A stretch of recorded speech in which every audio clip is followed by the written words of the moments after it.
For once, this side is much more populous than this side.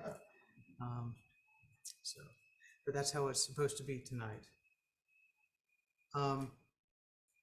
This is the question I have for you. What in the world does it mean to be holy? And how the heck can we do that? I mean, this is a regular theme throughout the Torah, which we just read, which Brother Lynn just read. And in particular, the sections we're studying this week talks about being holy explicitly. So understanding as we do that God is holy, is it even realistic for him to expect us or to command us to be holy? So just keep that question in mind. This Shabbat, as is the case in most years, we are reading 2 Torah portions for the week, from Leviticus chapter 16 through chapter 20. And the first of our portions, our Torah portions, is named Acharei Mot, which means after the death. And just to kind of summarize it for you, we're reading what the Lord spoke to Moshe after the death of Aaron's 2 sons, Nadav and Avihu. Now, the Torah isn't necessarily presented in chronological order. Last week's Torah portions were kind of inserted into the middle of that story. This week continues the story. So this takes place on the day of the dedication of the tabernacle.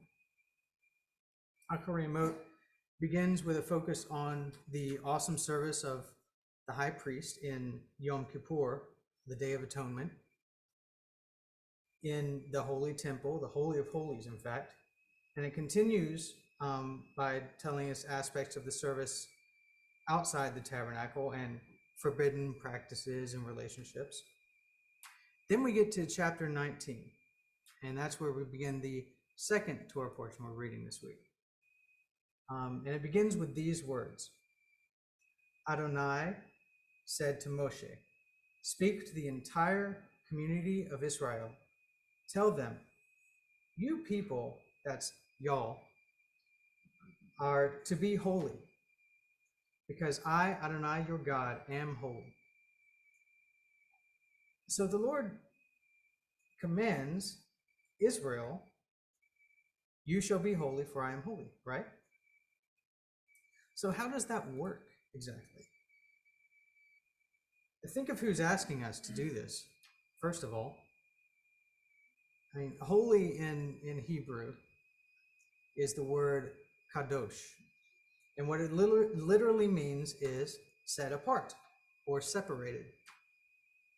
So the concept that we're understanding here when we read this is that God is infinite and absolute in his power and totally beyond the limitation of this world, separated, set apart. The very concept of his holiness has to be understood as an expression of him being completely separate and apart from anything we know in this world, above and beyond. Now, that's not a state that we can achieve at all, because we are living in a material world, and I'm a material girl. I mean, well, it's true. It's true. We are inseparably material beings. We can't separate from our materialness until we, pass beyond the dark veil. But he was before the creation of the universe, which defies our ability to understand. Even our language can't describe that concept, because, think about it. Without the universe, there is no time. Therefore, there is no before. So when we say before the creation of the universe, what does that even mean? Yet somehow, at the same time, he is not separate from this world. He's active in the midst of this world. So Israel is commanded to emulate God's holiness as a holy nation, but not by disconnecting and living apart from this world, but by connecting, by helping, spreading salvation into this world, spreading light. Now, the Torah's vision of holiness differs vastly from the idea of holiness that's enshrined in other various religions and philosophies. Some religious orders take vows, for example, requiring them to separate themselves entirely and draw away from the things of this world. But that worldview, I don't know, it kind of indicates that there's a certain hopelessness of this world and that this world is unredeemable. Now, Israel, our life mission, is to cling to the living God, the God of life. So we learn in these chapters that it is not our withdrawal from the world that sets us apart from it.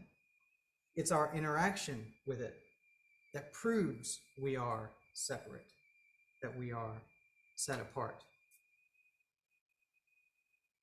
So if this Torah portion starts by telling us to be holy, then surely there are some specific examples, at least some basic examples for us to read in this parsha, this Torah portion, to tell us how to live holy.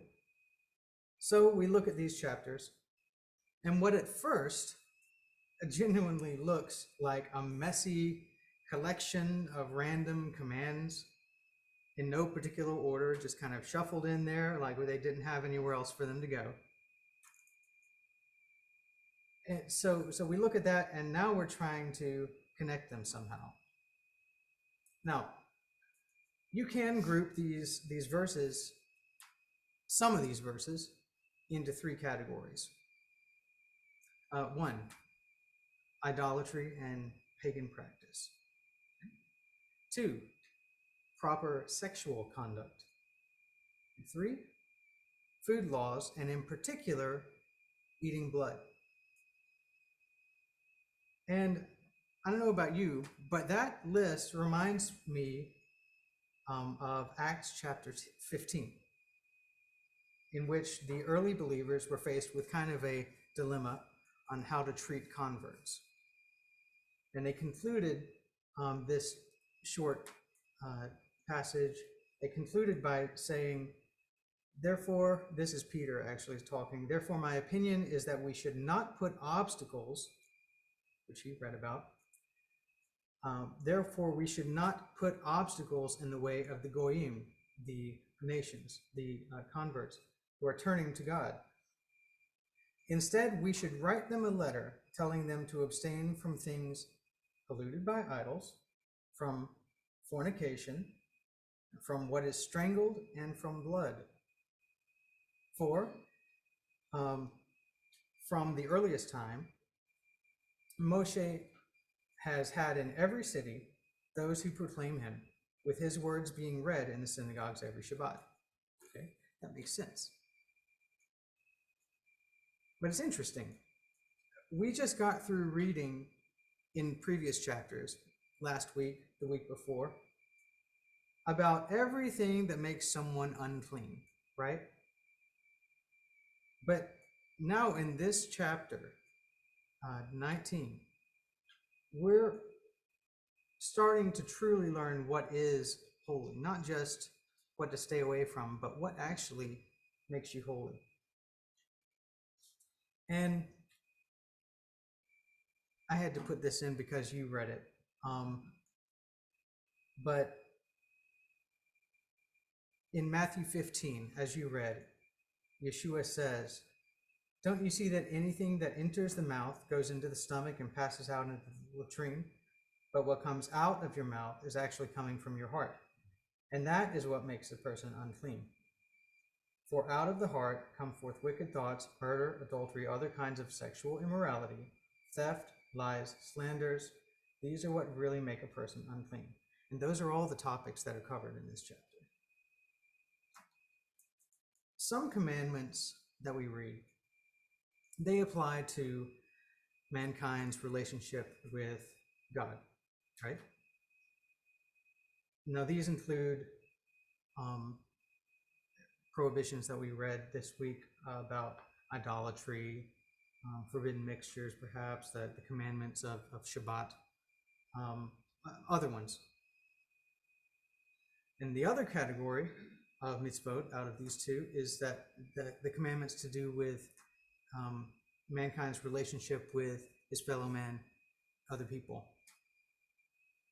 Now, keeping those commandments is a lot harder and a much greater challenge than keeping the commandments that are only between a person and God. A person can act piously in his relationship with God, and at the same time, he could exploit or manipulate or just be downright nasty to another person, just by nature. Thus, following the call to be holy, like the Lord, this portion of the Torah that we read prohibits stealing, making false oaths. You're obligated to give you're obligated to give people the benefit of the doubt, in fact. It's forbidden to curse somebody. It's forbidden to cause them to stumble by putting a stumbling block in front of them, as you commented on as well. And you're obligated to help another person in a time of need. Now, God created this world, and he created mankind. Therefore, he loves all people. All lives matter. So, to be holy like him, according to how it says at the very beginning of this Torah portion, it's measured by how we treat others. And honestly, nothing else matters. Mark 12 says, one of the Torah teachers came up and heard them engaged in discussion. Seeing that Yeshua answered them well, he asked him, which is the most important mitzvah, commandment, of them all?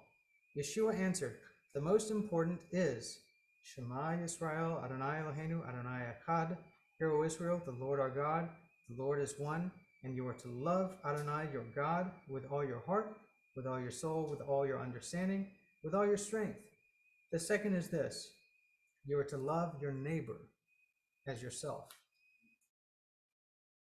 Now, why didn't he reference other important commandments, such as, things that you would think are foundational, very foundational to the Jewish faith?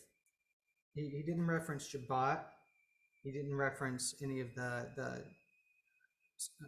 offerings or anything like that. He referenced loving your neighbor. So what's the principle that elevates this command above all the others? Now, the simple explanation is that this one commandment of loving one's neighbor as yourself is a commandment for all people. Men, women, citizens, foreigners, kings, slaves. Every situation involving human interaction is guided by the manifestation of love, of how you manifest love in these situations.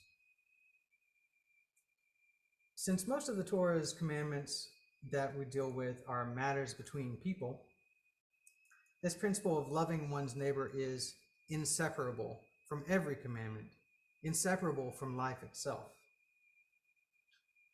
Now, I thought I'd mention there's also a Talmudic story of a certain heathen who came before the great early sage, Hillel, and he said, make me a convert, but on the condition that you teach me the entire Torah while I stand on one foot. Hillel replied, what is hateful to you, do not do to your neighbor. That's the whole Torah, and the rest is commentary, he said. Go and learn. And that version of the golden rule. A lot of people call the silver rule. That's the kind of the inversion of that statement. So refraining from speaking evil about another, as we learned in the last week, and the prohibition against taking revenge, and the commandment to lend money to the poor, and the commandment to give charity to the needy, and the commandment to visit the sick, all of these are just examples of things that are rooted in loving one's neighbor as oneself, right? Now, it's such a beautiful ideal to love one's fellow man, and all throughout history, groups and movements have set this principle supposedly as a guide. It's a lovely thought, and it's certainly considered by many, if not the majority of humanity, to be a foundation of a healthy society. Humanity is one, and we would hope that it's only natural to help one another, as if a person were actually helping himself. But unfortunately, this isn't necessarily the natural inclination, because the basic nature of people is selfish. As the Tanakh puts it, the Bible puts it, there is no one righteous, not even one. No one understands, no one seeks God, all have turned away, and at the same time become useless. There is no one who shows kindness, not a single one. So if this love is not natural, it's something we have to be taught. Notice how that passage from this Torah portion ends. Love your neighbor as yourself. I am Adonai. I am Adonai, meaning this is one of those commands that's inseparable from Adonai, from the Lord. This is very integral to his nature as well. The only example we have for this love, true example we have for this love, is God himself. John 3. For God so loved the world that he gave his only Son, that whoever believes in him should not perish but have eternal life. And this is a very deep idea, that God, able to put himself last for our sakes because he loves us, made himself our example.